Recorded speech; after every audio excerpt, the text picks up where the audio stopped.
नमस्कार, news India देख रहे हैं आप। आपके साथ मैं हूं चारुल शर्मा। सुबह के 8 बज चुके हैं और हम आपके लिए लेकर आए हैं 8 बड़ी खबरें। सबसे पहले आपको बता दें ये 8 खबरें कौन सी हैं जिन पर इस पूरे बुलेटिन में हमारा फोकस रहने वाला है। सबसे पहले बात करेंगे प्रधानमंत्री नरेंद्र मोदी की, जो कि आज केदारनाथ मंदिर के पुनर्निर्माण कार्य का वर्चुअल निरीक्षण करने वाले हैं।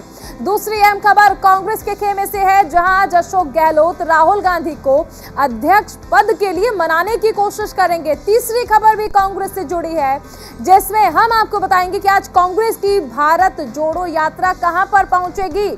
चौथी खबर महाराष्ट्र से जुड़ी हुई है, क्योंकि सीएम एकनाथ शिंदे दिल्ली आ रहे हैं। पांचवी खबर हिजाब विवाद से जुड़ी है और छठी खबर ज्ञानवापी मस्जिद विवाद से। सातवीं खबर सत्येंद्र जैन पर आज होने वाली सुनवाई से जुड़ी हुई है और आठवीं खबर राजू श्रीवास्तव का आज अंतिम संस्कार किया जाएगा। ये 8 बड़ी खबरें जिन पर आज हमारी नजर बनी रहेगी। 8 बजे की 8 खबरें।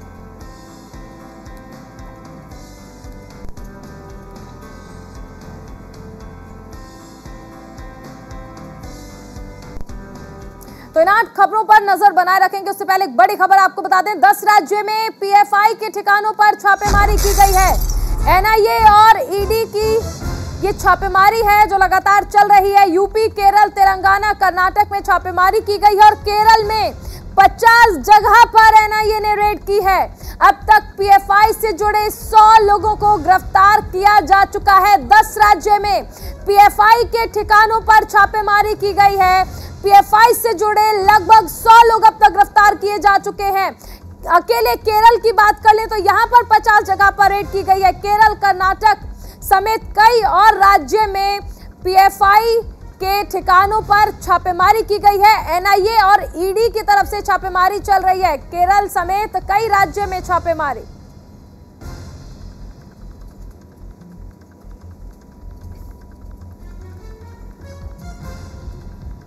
तो लगभग 10 राज्यों में छापेमारी हुई है एनआईए और ईडी की तरफ से, जिसके बाद पीएफआई के सदस्य लगातार इस छापेमारी का विरोध कर रहे हैं। यूपी, केरल, तेलंगाना, कर्नाटक समेत 10 राज्यों में छापेमारी और अकेले केरल में 50 जगह पर एनआईए ने रेड की है। इसका विरोध लगातार पीएफआई की तरफ से किया जा रहा है। बड़ी खबर आपको दे दें, 10 राज्यों में एनआईए और ईडी की तरफ से छापेमारी की गई है। पीएफआई के ये ठिकाने जहां पर छापेमारी की गई और इस छापेमारी के दौरान लगभग 100 लोगों को गिरफ्तार किया गया है। बहरहाल पीएफआई के सदस्यों की तरफ से लगातार विरोध किया जा रहा है।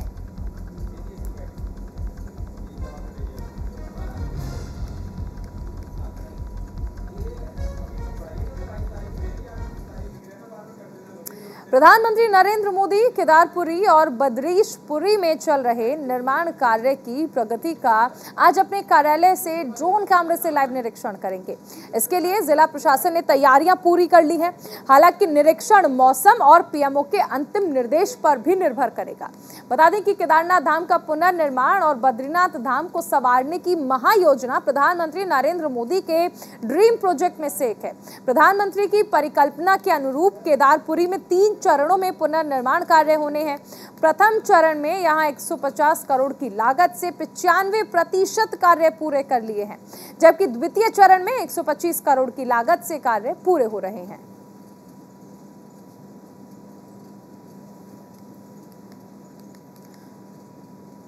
तो प्रधानमंत्री नरेंद्र मोदी केदारनाथ में चल रहे पुनर्निर्माण के कार्य का निरीक्षण करने वाले हैं। ड्रोन कैमरे के जरिए देखिए निरीक्षण किया जाएगा। बद्रीनाथ महायोजना के कार्य की भी मॉनिटरिंग करेंगे प्रधानमंत्री नरेंद्र मोदी।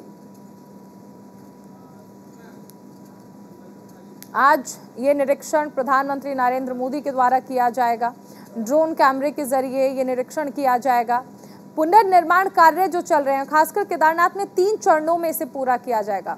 इसका निरीक्षण आज खुद प्रधानमंत्री करेंगे। कांग्रेस की भारत जोड़ो यात्रा के बीच अब पार्टी के नए अध्यक्ष को लेकर हलचल तेज हो चुकी है। अक्टूबर में होने वाले कांग्रेस अध्यक्ष के चुनाव से पहले कई नाम सामने आ रहे हैं जिन्हें नए अध्यक्ष के तौर पर देखा जा रहा है। इसी बीच राजस्थान के सीएम अशोक गहलोत कोची जाकर राहुल गांधी को इस बात के लिए मनाने का आखिरी प्रयास करेंगे कि वो पार्टी अध्यक्ष का पद संभाले। उनका कहना था कि राहुल गांधी से बातचीत करने के बाद ही वो तय करेंगे कि आगे क्या करना है। बता दें कि सीएम अशोक गहलोत बुधवार को दिल्ली दौरे पर रहे। इसके बाद वो केरल जाएंगे जहां वो राहुल गांधी से मुलाकात करेंगे और भारत जोड़ो यात्रा में भी शामिल होंगे।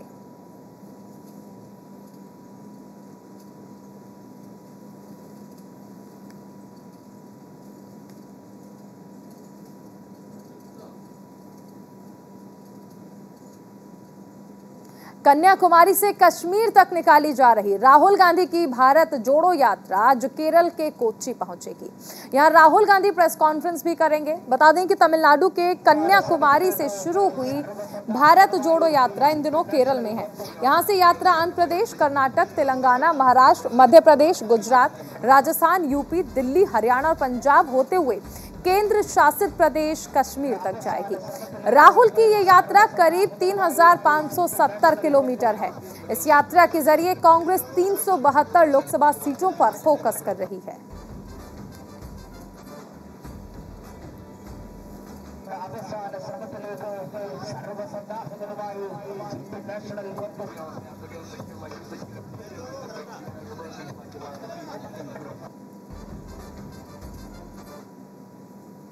महाराष्ट्र के मुख्यमंत्री एकनाथ शिंदे दिल्ली दौरे पर हैं। आज वो केंद्रीय सड़क परिवहन और राष्ट्रीय राजमार्ग मंत्री नितिन गडकरी और केंद्रीय रेल मंत्री अश्विनी वैष्णव से मुलाकात करेंगे। बताया जा रहा है कि उद्योग मंत्री उदय सामंत, कृषि मंत्री अब्दुल सत्तार और रोजगार गारंटी मंत्री संदीपन भुमरे मुख्यमंत्री शिंदे के साथ दिल्ली पहुंचे हैं। वहीं सूचना प्रौद्योगिकी मंत्री अश्विनी वैष्णव इस मौके पर महाराष्ट्र में संभावित परियोजनाओं पर चर्चा करेंगे।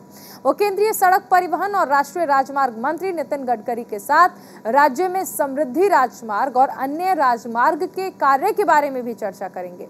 वहीं दिल्ली के कुछ सांसद और विधायक भी इस दौरान मौजूद रहेंगे।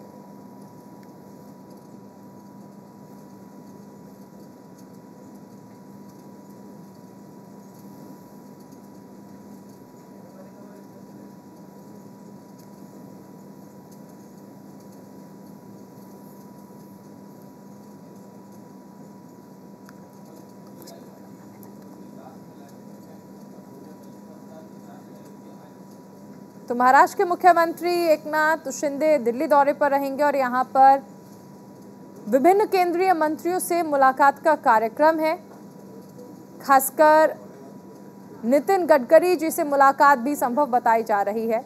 अश्विनी वैष्णव से भी मुलाकात का कार्यक्रम यहां पर रखा गया है।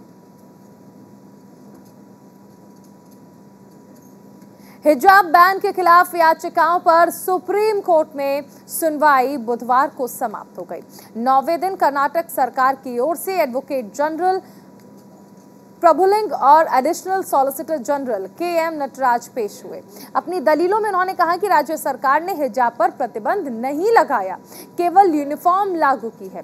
कर्नाटक के शिक्षण संस्थानों में हिजाब बैन को चुनौती देने वाली याचिकाओं को जस्टिस हेमंत गुप्ता और जस्टिस सुधांशु धूलिया की बेंच सुन रही है। सुप्रीम कोर्ट ने बुधवार को तमाम दलीलें सुनने के बाद सुनवाई समाप्त की। वहीं आज इस मामले में फिर से सुनवाई होनी है। बेंच ने कहा कि आज याचिकाकर्ताओं को प्रत्युत्तर के लिए 1 घंटे का समय दिया जाएगा।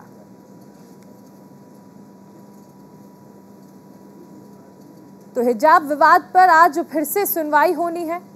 हालांकि ये कहा गया है कि हिजाब बैन के खिलाफ जो याचिका है उन पर सुनवाई होगी। वहीं राज्य सरकारों का कहना है कि हिजाब बैन नहीं किया गया है, शैक्षिक संस्थानों में स्कूल ड्रेस लागू की गई है। वहीं वाराणसी जिला जज की अदालत ने बहुचर्चित ज्ञानवापी श्रृंगार गौरी मामले की पोषपणीयता पर अहम फैसला लिया है, जिसमें सुप्रीम कोर्ट के निर्देश पर हुई सुनवाई को कोर्ट ने हिंदू पक्ष की याचिका को सुनवाई योग्य माना। इसके बाद आज मामले में अगली सुनवाई होगी। वहीं मामले में मुस्लिम पक्ष यानी अंजुमन इंतजामिया मस्जिद कमेटी ने शनिवार को जिला जज डॉक्टर अजय कृष्ण विश्वेश की अदालत में एक आवेदन दिया और मांग की कि आज होने वाली सुनवाई 8 हफ्ते बाद की जाए।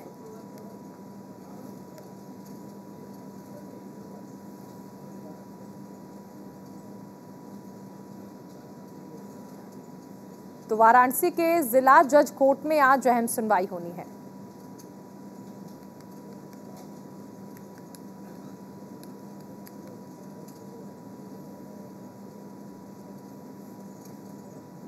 सुप्रीम कोर्ट ने प्रिंसिपल डिस्ट्रिक्ट जज को सत्येंद्र जैन के मामले को निचली अदालत के किसी और जज के पास ट्रांसफर करने के ईडी के आवेदन पर आज सुनवाई करने और फैसला करने का निर्देश दिया। कोर्ट ने कहा कि आज ट्रांसफर आवेदन जल्द से जल्द लिया जाए। हम प्रधान जिला न्यायाधीश राउस रेवेन्यू को निर्देश देते हैं कि वो आज आवेदन पर विचार करें और इसका निपटारा करें।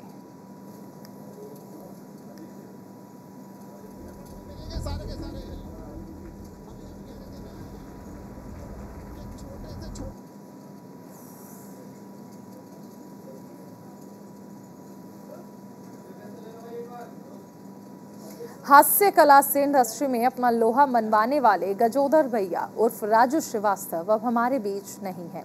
कॉमेडी स्टार ने दिल्ली के एम्स अस्पताल में कल अंतिम सांस ली।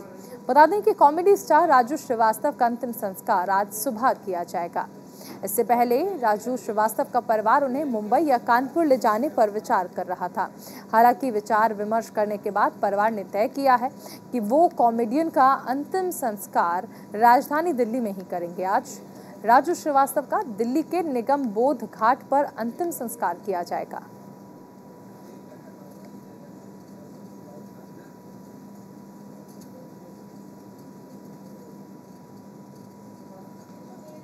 तो कल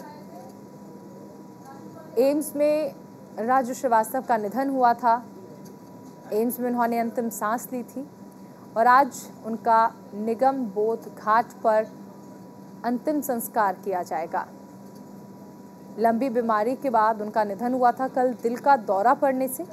लगभग 42 दिनों पहले जिम में वर्कआउट करते वक्त कार्डियक अरेस्ट हुआ, जिसके बाद उन्हें अस्पताल में भर्ती कराया गया। काफ़ी समय वो वेंटिलेटर पर भी रहे। इस बीच कई बार उनके अच्छे स्वास्थ्य की खबरें भी सामने आई, लेकिन कल उनके निधन की खबर ने हर किसी को स्तब्ध कर दिया।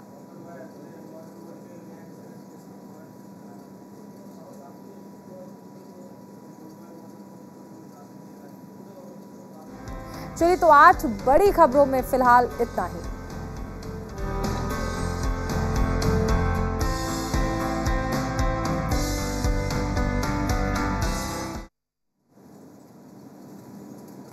खबर संभल के थाना धनारी क्षेत्र के बालू शंकर पट्टी के प्राथमिक विद्यालय की है, जहां अध्यापकों की लापरवाही के चलते फर्स्ट क्लास में पढ़ने वाली 7 साल की छात्रा स्कूल में ही बंद रह गई और अध्यापक स्कूल परिसर में ताला लगाकर अपने घर चले गए। परिजन बच्ची की तलाश में इधर उधर भटकते रहे।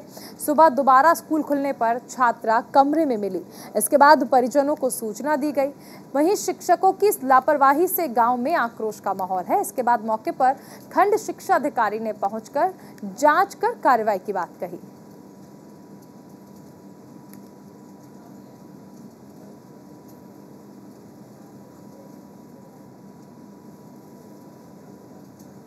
वहीं जोधपुर में पुलिस कमिश्नरेट टीम ने चंडीगढ़ पुलिस की सूचना पर अंजाम दिया और 3 बदमाशों को गिरफ्तार किया। ये बदमाश इंस्टेंट लोन एप्लीकेशन के जरिए लोगों को लोन देकर अपने चंगुल में फंसाते और फिर उनके फोन से गैलरी और कॉन्टैक्ट नंबर का एक्सेस लेकर उनके फोटोज चुराते थे।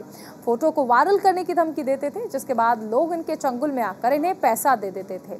इन आरोपियों ने पीएनबी बैंक में एक प्राइवेट लिमिटेड का कोऑपरेटिव खाता खुलवाया था, जिसका नाम लाइफ इंडिया 0010 प्राइवेट लिमिटेड रखा गया। ये खाता अगस्त महीने में खुलवाया गया। पूरे मामले की जांच कर रही पुलिस के सामने ये आया तो ये तीनों मोहरे थे। लोगों को फंसाए जाने के बाद सारा पैसा चाइना जा रहा था। ये लोग महज कमीशन पर काम कर रहे थे।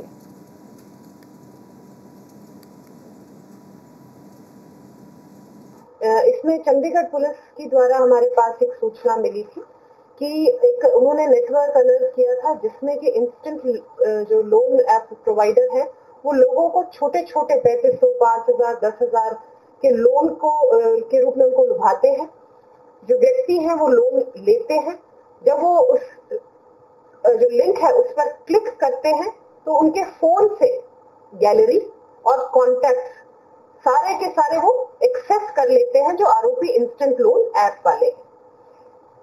गैलरी को एक्सेस करने के बाद वो उनमें जो भी उनके फोटोग्राफ्स होते हैं उनको आपत्तिजनक तरीके से मॉर्फ करके फिर उसके बाद उनको एक्सटॉर्ट करते हैं और 10, 15,000, 20,000 रुपए एक्सटॉर्शन करके अपने खाते में वापस डलवाते हैं। आगरा जिले के फतेहाबाद से बीजेपी विधायक छोटेलाल वर्मा और उनके बेटे लक्ष्मीकांत वर्मा के खिलाफ गंभीर धाराओं में मुकदमा दर्ज किया गया। विधायक छोटेलाल वर्मा के बेटे लक्ष्मीकांत की पहली पत्नी ने थाना ताजगंज में केस दर्ज कराया। पीड़िता ने छोटेलाल वर्मा और उनके बेटे लक्ष्मीकांत के खिलाफ आईपीसी की धारा 376 यानी बलात्कार, 313 यानी गर्भपात कराना और 323 मारपीट, 504 गाली गलौज, 506 जान से मारने की धमकी देना, 494 एक पत्नी के रहते दूसरी शादी करना और 328 जहर या नशीला पदार्थ खिलाने का मुकदमा दर्ज किया है।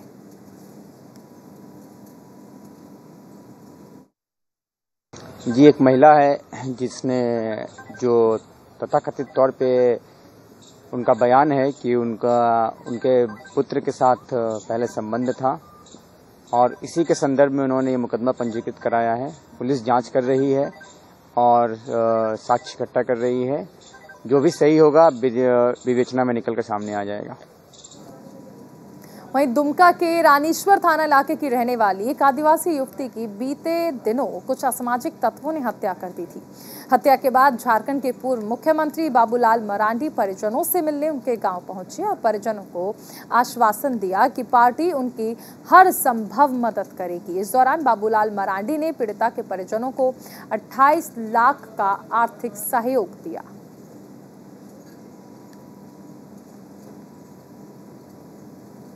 उस वक्त यहाँ पर आए थे और उसी दिन निशिकांत जी से भी बात हुई थी, प्रदेश अध्यक्ष से भी बात हुई थी और उस दिन जो परिवार की हालत और बाकी सब कुछ हमने समझा और लगा कि इस परिवार को सहयोग करना निहायत ही ज़रूरत है। और फिर उसी दिन हमसे निशिकांत जी ने कहा था कि आप जा कर के दुमका में हम सब लोगों ने जितना सहयोग किया है उतना हम लोग वहाँ भी सहयोग करेंगे, आप लोगों को बोल दीजिए। जो भी पार्टी की ओर से जो एक घोषणा हुई थी उस घोषणा के अनुरूप उस काम को हम लोगों ने पूरा किया। वहीं झारखंड के मुख्यमंत्री हेमंत सोरेन 2 दिवसीय बरहेट और गोंडा दौरे पर हैं। सीएम सोरेन ने साहिबगंज जिले के पतना प्रखंड में ग्राम प्रधान सम्मान समारोह में हिस्सा लिया। इस दौरान उन्होंने साहिबगंज, पाकुर, गोंडा जिलों में आए ग्राम प्रधानों को सम्मानित किया। इस दौरान मुख्यमंत्री ने कहा कि राज्य के गरीबों को ध्यान में रखकर योजनाएं चलाई जा रही हैं। सरकार प्रयास कर रही है कि गरीबों का विकास ही लोगों को रोजगार मिले, बच्चों को अच्छी शिक्षा मिले, हमारा राज्य कुपोषित ना रहे।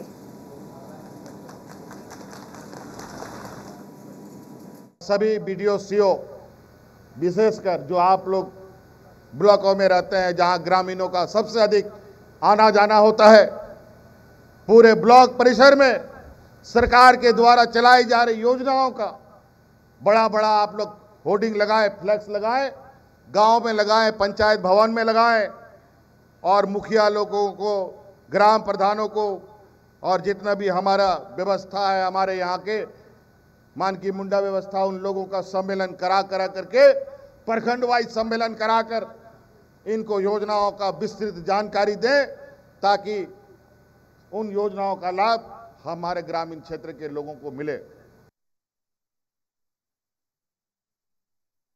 प्रदेश प्रतिनिधि सम्मेलन का आयोजन किया गया जिसमें कांग्रेस सांसद गीता कोड़ा शामिल हुई। इस दौरान सांसद गीता कोड़ा ने कहा कि 1932 खतियान पर राज्य सरकार जल्द स्थिति को पूरी तरह से स्पष्ट नहीं करती है तो वो कोल्हान की धरती पर जल्द ही आंदोलन करेंगी।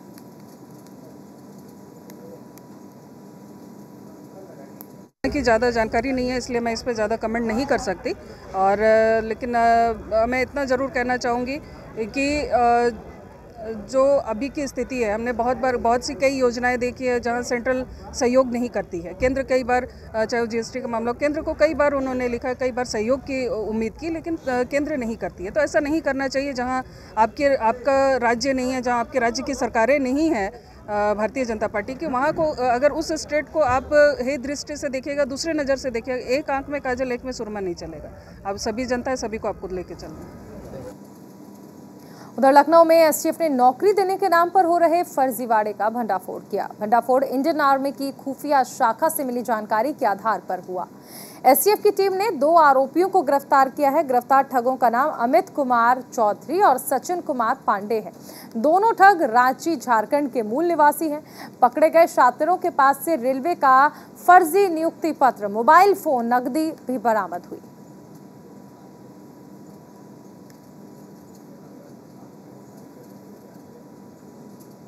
तो सेना में भर्ती के नाम पर एक फर्जी ऑफिस खोला गया और उसके बाद एसटीएफ ने इस फर्जीवाड़े का भंडाफोड़ किया है और इन 2 आरोपियों को गिरफ्तार किया गया है। इनके पास से रेलवे में नियुक्ति दिलाने का एक फर्जी पत्र भी वायरल हुआ है। इनसे बरामद हुए हैं लगभग 4 मोबाइल फोन, कैश भी बरामद हुआ है। फिलहाल ये दोनों आरोपी पुलिस के कब्जे में हैं। एसटीएफ ने बड़ी कार्रवाई करते हुए इन्हें गिरफ्तार किया।